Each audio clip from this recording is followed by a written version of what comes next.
Hello students. आज के इस लेक्चर के अंदर हम स्टडी करेंगे मिडलवेयर के बारे में। तो मिडलवेयर है क्या और उसको किस तरह से हम उसको यूज़ कर सकते हैं, तो उसके बारे में हम आज के लेक्चर के अंदर हम कवर अप करने वाले हैं। तो फर्स्ट ऑफ ऑल मिडलवेयर क्या है, तो यहाँ पर आपको एक डेफिनेशन दिया, मल्टीपल पॉइंट्स आपको दिए गए हैं। तो layers between the OS and distributed applications. तो ये डिस्ट्रीब्यूटेड एप्लीकेशंस और आपका जो भी ओएस है उसके बीच के अंदर जो भी आता है वो है। तो it hides the complexity and heterogeneity of the distributed system. तो ये जो भी आपकी सिस्टम की कॉम्प्लेक्सिटी है और हेट्रोजीनिटी है, तो उसको हाइड कर देता है। It is a bridge gap between the low level OS communication and programming language abstractions. तो ये जो भी हमारे पास लो लेवल ओएस है हमारी, वो एंड प्रोग्रामिंग लैंग्वेज है, उसके बीच का जो गैप है उसको प्रोवाइड कर देता है। provides a common programming abstraction and infrastructure for distributed applications। ठीक है। और आपको इन डिटेल आपको स्टडी करना है तो आप इसके यहाँ पर एक लिंक दी गई है, उसके थ्रू भी आप इसको स्टडी आउट कर सकते हो। यहाँ पर आप देख सकते हो कि यहाँ पे एक मिडलवेयर आपको एक इमेज आपको दिखाई दे रही है। तो मिडलवेयर है वो कहाँ पर है, तो ये डिस्ट्रीब्यूटेड एप्लीकेशन और ऑपरेटिंग सिस्टम है, उसके बीच के अंदर वो आपको दिखाई दे रहा है। उसके अंदर क्या आ सकता है, तो उसके अंदर रिमोट कॉल्स आ सकता है, ऑब्जेक्ट इन्वोकेशन आ सकता है, मैसेजेस आ सकते हैं। ऑपरेटिंग सिस्टम कॉमर्स के कॉमन कॉन्सेप्ट्स के अंदर क्या आ सकता है, तो यहाँ पर सॉकेट्स है, आईपी है, टीसीपी है, यूडीपी है, वो आपको यहाँ पर डिफाइन दिए गए हैं। नेटवर्क्स के अंदर क्या आएगा, तो नेटवर्क्स के अंदर पैकेट्स है, बीट्स है, बाइट्स है, वो सब चीज़ें यहाँ पर नेटवर्क के अंदर आती है। आपको मेन चीज़ क्या ध्यान देनी है, तो मेन चीज़ आपको ध्यान देना है, तो ये मिडलवेयर है। तो मिडलवेयर कहाँ पर है, तो आपका ऑपरेटिंग सिस्टम और डिस्ट्रीब्यूटेड एप्लीकेशन है, उसके बीच का एक कॉन्सेप्ट है। Introduction to middleware 2। तो मिडलवेयर 2 के यहाँ पर दिए गए। तो middleware provide supports for naming, locations, services, services discovery, applications, protocol handling, communications falls, quality of services. और देन आफ्टर आते हैं सिंक्रोनाइजेशंस, कॉन्करेंसी, ट्रांजेक्शन, स्टोरेज। फिर आता है एक्सेस कंट्रोल, ऑथेंटिकेशंस। तो उसके अंदर आएगा मिडल डायमेंशंस के अंदर। तो request reply versus asynchronize messaging, language specific versus language independent, proprietary versus the standards based, small scale versus large scale, tightly couple versus loosely couple components. Outline के बारे में यहाँ पर दिया गया है। तो पार्ट 1 के अंदर हम देखेंगे आरपीसी के, देखेंगे ऑब्जेक्ट ओरिएंटेड मिडलवेयर, उसको ओएम भी हम बोल सकते हैं। फिर आता है मैसेज ओरिएंटेड मिडलवेयर, एमओएम आता है। फिर आता है इवेंट बेस्ड मिडलवेयर आता है। ठीक है, तो ये सभी टाइप के डिफरेंट डिफरेंट मिडलवेयर यहाँ पर दिए गए हैं। पार्ट 1 के अंदर रिमोट प्रोसीजर कॉल का बारे में हमको यहाँ पर पढ़ना है। तो आरपीसी के बारे में यहाँ पर पढ़ना है। तो it mask remote functions call as being local. Then आता है क्लाइंट सर्वर मॉडल। देन आता है request reply paradigm, usually implemented with message passing in RPC services, marshalling of functions, parameters and return the values. किस तरह से work करता है, तो यहाँ पर कॉलर होता है और आरपीसी सर्विसेज होगा।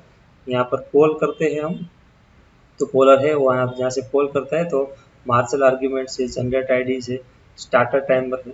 ठीक है।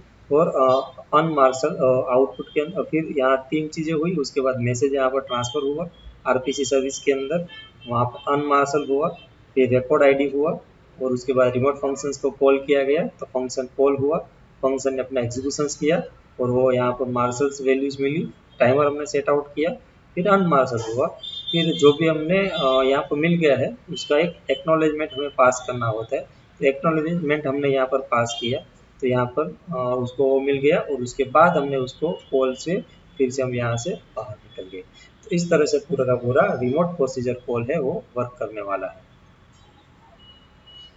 Properties of RPC. आरपीसी की प्रॉपर्टीज क्या क्या है, तो यहाँ पर लिखा गया है कि language level pattern of function call, easy to understand for programmer, synchronous request reply interactions, natural from a programming language point of view, matches replies to request, built-in synchronizations of request and replies, distributions transparency के अंदर in the no failure case के अंदर hides the complexity of distributed system, various reliability guarantees, deal with the some distributed system aspects of failures, Failure mode of RPC. Invocation semantics supported by RPC in the lights of network and or server conjunctions, client network and or server failure, not DS independent failure mode. RPC system differs. Many examples. Local versus Mayflow. Maybe or at most once. RPC system try once. Error returns, programmer may retries. Exactly once, RPC system retries a few times. Hard error returns, some failure most likely not that exactly once cannot be guaranteed. Disadvantages क्या है RPC के बारे में, तो यहाँ पर disadvantages हमने दिए गए हैं। तो फर्स्ट ऑफ ऑल है synchronization, synchronous request reply interactions, tight coupling between client and server, client may block for a long time if server loaded, leads to multi-threaded programming at client. It shows or fail client may delay servers when replying multi-threaded essentials at servers. Distribution transparency, not possible to mask all the problems. RPC paradigm is not object-oriented, invoke function on server as opposed to methods on objects. तो यहाँ पर आपको एक diagram भी दिया गया है। तो यहाँ पर फोर्क है, मतलब कि फोर प्रोसेस है, उसको मिलेगी, आपको डिवाइड कर सकते हैं फोर्क के थ्रू। फिर यहाँ से हम ज्वाइन कर सकते हैं। तो यहाँ पर रिमोट प्रोसीजर कॉल भी यहाँ पर हमें दिया गया। ऑब्जेक्ट ओरिएंटेड मिडलवेयर के बारे में, ओएम के बारे में यहाँ पर लिखा है। तो वो क्या आएगा, तो ऑब्जेक्ट्स कैन बी लोकल और रिमोट। जो भी आपके पास ऑब्जेक्ट है वो लोकल भी हो सकता है और या फिर रिमोट भी हो सकता है। Object references can be local और रिमोट, उसका जो भी रेफरेंस है वो भी लोकल और रिमोट हो सकता है। Remote object have visible remote interface, mask remote object as being local using the proxy objects, remote method invocations, local, ओएम और फिर रिमोट। ठीक है, तो यहाँ पर ऑब्जेक्ट ए है और ऑब्जेक्ट बी है। यहाँ से हमें लोकल के थ्रू हमें ऑब्जेक्ट मिला, फिर यहाँ पर हमने पास किया। तो यहाँ पर ऑब्जेक्ट रिक्वेस्ट ब्रोकर होगा और या फिर ऑब्जेक्ट मैनेजर होगा, वो यहाँ से पास करेगा ओएम को। फिर यहाँ पर ऑब्जेक्ट रिक्वेस्ट ब्रोकर और दूसरा ऑब्जेक्ट रिक्वेस्ट ब्रोकर भी हो सकता है, मल्टीपल ऑब्जेक्ट रिक्वेस्ट ब्रोकर यहाँ पर हो सकता है। तो फिर रिमोटली हम इसका एक्सेस करेंगे। उसका स्केलेटन मिला, ऑब्जेक्ट बी को एक्सेस कर सकते हैं और बी यहाँ से रिप्लाई के थ्रू हम ऑब्जेक्ट मैनेजर को मिले देंगे, फिर यहाँ से दूसरे ऑब्जेक्ट मैनेजर को देंगे और वहाँ से हम ऑब्जेक्ट बी के पास हमारे पास मिल जाएगा। तो इस तरह से पूरा का पूरा वर्क होता है ओएम के अंदर। प्रॉपर्टीज क्या है ओएम की, तो ओएम की प्रॉपर्टीज के अंदर support for object oriented programming model, object oriented programming model का सपोर्ट मिलेगा यहाँ पर। ऑब्जेक्ट्स, मेथड, इंटरफेस, एनकैप्सुलेशंस, वो सब चीज़ें यहाँ पर आपको यूज़ कर सकते हो। एक्सेप्शंस है उसको भी आप हैंडल आउट कर सकते हो। Synchronous request reply interactions, it is the same as RPC, जो भी हमने आरपीसी के अंदर हमने देखा उसी तरह से यहाँ पर भी वर्क करेगा सिंक्रोनाइजेशन के लिए। लोकेशन ट्रांसपेरेंसी है यहाँ पर, तो system maps objects reference to the locations. Services comprising multiple servers is easier to build with OOM. RPC programming is in terms of server interface operations. RPC system looks up server address in location services. जावा के अंदर भी आप इसको implement कर सकते हो। किस तरह से, तो जावा रिमोट इंटरफेस इन्वोकेशन RMI आता है। It is covered in 1B advance Java programming. Distributed object in Java, public interface किस तरह से आप क्रिएट कर सकते हो, तो यहाँ पर लिखा है कि पब्लिक इंटरफेस, फिर यहाँ पर प्रिंट सर्विस, आपका जो भी क्लास जो भी नेम देना है वो दे सकते हो, फिर extend remotes and then integer print, vector print job through remote access. RMI compiler creates proxies and skeletons. RMI registry used for interface lookup. Entire system written in the Java single language systems. Korba के बारे में यहाँ पर लिखा है, तो कोरबा का पूरा फुल फॉर्म क्या होगा, तो पूरा कोरबा का फुल फॉर्म होता है common object request broker architecture. ठीक है, it is open standard by the OMG। ठीक है, ये ओपन स्टैंडर्ड है, उसको आपको परचेस करने के कोई लाइसेंस की रिक्वायरमेंट नहीं है। वर्जन 3.0 यूज़ किया जा सकता है यहाँ पर। लैंग्वेज एंड प्लेटफॉर्म इंडिपेंडेंट है, उसको कोई भी डिपेंडेंसी नहीं यहाँ पर, कोई भी लैंग्वेज की हो या फिर कोई प्लेटफॉर्म की। ऑब्जेक्ट रिक्वेस्ट ब्रोकर है ORB करके। तो general inter ORB platform protocol, इसको बोल सकते हो GIOP for the communications. Interoperable object references content object locations. CORBA interface definition language IDL। Dynamic remote method invocations interface repository के अंदर आएगा। Query existing remote interface, implementation repository, activating remote object on demand. यहाँ पे Korba IDL के बारे में लिखा है। तो definition of language independent remote interfaces, language mapping to C++, Java और small talks. Translation by IDL compiler. Type system के बारे में यहाँ पर बेसिक्स टाइप्स, लॉन्ग है, लॉन्ग लॉन्ग है, शॉर्ट है, फ्लोट है, कैरेक्टर है, बुलियन है, ऑक्टेट है और एनी अदर्स है। आपको यहाँ पर एक स्केलेटन भी आपको दिया गया है।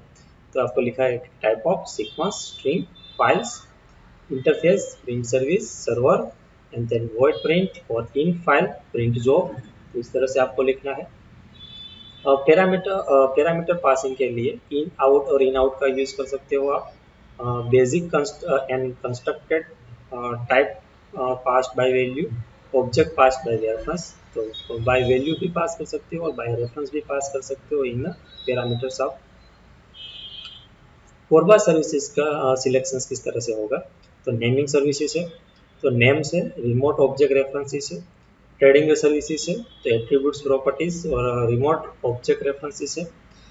persistent object services है, तो implementation of persistent Corba objects, transaction services, making object invocation part of the transactions, event service and notification service in response to applications, need for asynchronous communications, build above synchronous communication with push or pull options, not an integrated programming model with general ideal messages। Disadvantages क्या है? तो disadvantage OM synchronous request reply interactions only. So Corba one-way semantic added and asynchronous method invocations, but implementation may not be loosely coupled. Distributed garbage collections, releasing memory for unused remote objects. OM rather static and heavyweight for ubiquitous systems and embedded devices. OM experience, keynote address at Middleware 2009 from Middleware implementation, Middleware user, there and back again, available for the course material page and MWL program websites. Reflective middleware, तो reflective middleware के अंदर flexible middleware OM for mobile and context aware applications, adaptation to context through monitoring and substitution of component, interface for reflections, objects can inspect middleware behavior, interface for customizability, dynamic reconfigurations depending on the environment, different protocols, quality of services. For example, use different marshalling strategies over the unreliable wireless link. Message oriented middleware MOM है यहाँ पर। तो इसका एक diagram पे हमने दिया गया है, तो उसके थ्रू भी हम यहाँ पर पढ़ने वाले हैं। तो फर्स्ट ऑफ ऑल किसके लिए यूज होता है? तो कम्युनिकेशन यूजिंग अ मैसेज, जिसके थ्रू आपको कम्युनिकेशन करना है। Message is stored in the message queues, message servers decouple client and servers, various assumptions about the message content, client applications, local यहाँ से client application है, किस तरह से वर्क होगा? तो एक लोकल मैसेज क्यू होगा। तो आप देख सकते हो कि यहाँ पे क्यू टाइप का मिल रहा है, मल्टीपल मैसेज हम उसके अंदर पुट अप करते जाएंगे। फिर हम नेटवर्क के थ्रू यहाँ से हम पास करेंगे, तो ये नेटवर्क के थ्रू यहाँ से मैसेज सर्वर के पास आएगा। सर्वर भी एक टाइप का क्यू यहाँ पर मेंटेन करता होगा, वहाँ से 1 बाय 1 करके जो भी मैसेज है वो ट्रांसफर होगा आगे। और कहाँ पर मिलेगा? तो नेटवर्क के थ्रू आपको सर्वर ऐप के अंदर मिलेगा, लोकल मैसेजेस क्यू के अंदर। और वहाँ से भी कुछ ना कुछ आपको रिटर्न में आपको एज एक्नॉलेजमेंट के रूप में आपको यहाँ से फिर आपको क्लाइंट को रिप्लाई बैक मिल सकता है। प्रॉपर्टीज वो MOM, तो प्रॉपर्टीज क्या है MOM की?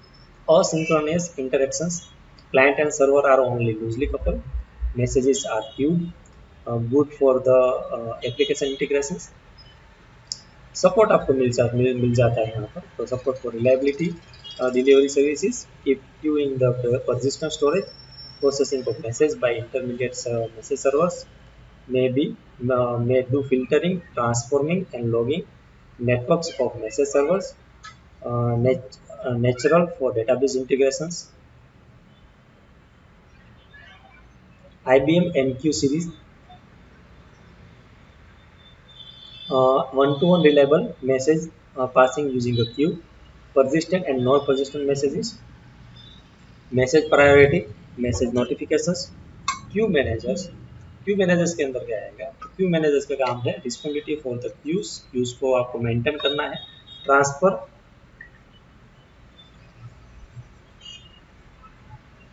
Messages from input to output queue, keep routing tables, यह सब चीज़ें आपको मैनेज करनी है as a queue managers. Message channel के अंदर आएगा reliable connection between the queue managers, messaging API, तो M Q open the queue, फिर आता है एम क्यू क्लोज, तो क्लोज आपको क्यू कर सकते हो, एम क्यू पुट, तो put the message into the queue, M Q gate the message from the local queue. Java message services JMS के अंदर आएगा, तो API specifications to access MOM implementation, two modes of operation specified, point to point and publish, subscribe. JMS server implementation has a JMS API, JMS client connect to JMS server, and Java objects can be serialized to JMS source messages. JMS interface has been provided for MQ, public PUB, SUB, one-to-many, JS just as a specifications. Disadvantages of MOM: it is a poor programming abstractions, but has evolved rather low level. Request reply more difficult to achieve, but can be done. Message format originally unknown to middleware. No type checking JMS address these implementations. Queue abstraction only give one-to-one communication, limit scalabilities. JMS public subject implementations। Web services क्या आती है? तो web services के अंदर use well known web standard for distributed computing, communication server, service descriptions, and then आता है service discovery. तो communication के अंदर आएगा message content express in XML, simple object access protocol SOAP, lightweight है, lightweight protocol for synchronous and asynchronous communications. Service description के अंदर आएगा WSDL, फुल फॉर्म होता है उसका web service description language, it is used for interface and description for web services. Then आएगा service discovery, universal description discovery and integrations, UDDI उसका short form है। It is used for discovery with web service description in WSDL. Properties of web services. Web services की properties क्या है? तो language independent and open standard है। SOAP offers OM and MOM style communications. Synchronous request reply like OM, asynchronous messages like MOM. Support internet transport HTTP or SMTP. Uses XML schema for marshalling type 2 and programming language types। अब यहाँ से इस API भी आप इसको download कर सकते हो। UDDI helps to find the right web services, export SOAP API, export SOAP API for the accesses। Disadvantages क्या है वेब सर्विसेज का? तो डिसएडवांटेजेस है तो लो लेवल एब्स्ट्रैक्शन है यहाँ पे, leaves a lots of implemented interaction pattern have to be built, आपको interaction pattern को भी build करना होगा। one to one and reply request provided, one to many, still synchronize service invocations rather than the notifications, no nested or grouped invocations or transactions, no location transparency। तो यहाँ तो ये है हमारी सर्विसेज, वेब सर्विसेज का क्या है तो उसके बारे में यहाँ पर हमने डिटेल में हमने पढ़ा। ठीक है। अभी आपको असाइनमेंट के रूप में 2 क्वेश्चंस के आंसर आपको सबमिट करना है। फर्स्ट ऑफ ऑल आपको सबमिट करना है व्हाट इज अ मिडलवेयर, तो मिडलवेयर क्या है, and what is a web service, तो वेब सर्विसेज क्या है। तो ये दोनों क्वेश्चंस के आंसर आपको इन डिटेल आपको एक्सप्लेन करना है एज अ असाइनमेंट के रूप में। ठीक है, okay, thank you all of you.